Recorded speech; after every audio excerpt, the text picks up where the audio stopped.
Hi, it's me again with Corel Draw Tips and Tricks, and this is another video about the interactive fill tool. I made a video on this yesterday, and I stated that when you do the fish scales, that if you wanted them bigger to go inside of an object, so if you wanted them bigger to go inside here, you could expand this picture. But there's a way inside of interactive fill tool,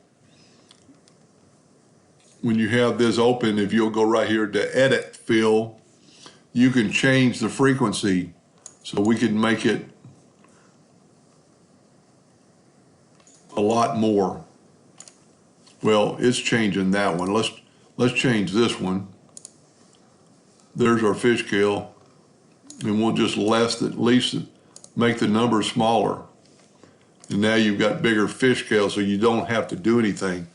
So that's edit.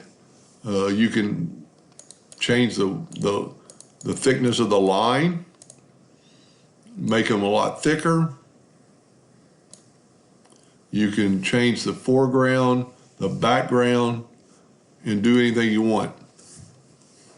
With any of the post fill, and there's a lot of them, and if you'll play around with it, you have to actually let's start a new vessel, and then go to post fill, and there is, I don't know, I need to find out how many there are, but that's a pretty cool way to make a design.